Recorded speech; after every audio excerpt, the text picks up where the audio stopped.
Fashion வண்டியில் ஒரு customer வந்து சொன்னார், சீட்டு மேலே லிக்விட் மாதிரி வருது, மொத்தமாக எனக்கு அப்படியே பேண்ட்லாம் ஒட்டிக்குது, என்ன ப்ராப்ளம் தெரியல, கொஞ்சம் பாருங்க அப்படின்னாரு. சீட் கவரை பிரித்து பார்த்து அவர் டூப்ளின் ஜெல் போட்டிருந்தாரு.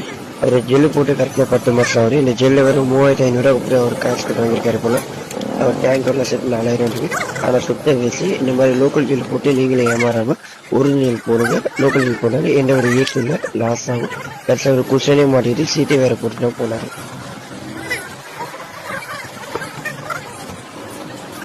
பார்த்தீங்கன்னா ஒரு 1 இயர் இருக்கும். எனக்கு திடீர்னு பார்த்தீங்கன்னா 1 இயர் ஆஃப்டர் எனக்கு பார்த்தீங்கன்னா வண்டி ட்ரைவ் பண்ணும்போது திடீர்னு லிக்விட் மாதிரி லீக் ஆகிட்டு இருந்துச்சு. ஃபேமிலி ஸ்டேட்லாம் அப்படியே ஒட்டிட்டு இருந்துச்சு. செக் பண்ணி வந்து அண்ணன் கடைக்கு வந்து வந்து பார்த்தா ஓப்பன் பண்ணி விளாடும்போது இந்த மாதிரி கண்டாமினேஷன் ஆகிருக்கு. ஸோ போடுறதுக்கு தரம் போட்டு. இப்போ நீங்கள் போட்டு எவ்வளோ நாள் இருக்கும்? 1 இயர் இருக்கும். போன அக்டோபரில் போட்டேன். 1 இயர்ல ஒன்றுமே இல்லாமல் போட வேண்டிய சொன்னாங்க. வாரண்டி கேரண்டி சொன்னாங்களா? வாரண்டி சொல்லல, ஆனால் லைஃப் வரும்னு சொன்னாங்க. லைஃப் லாங் போகிறேன். சரி, கொஞ்சம்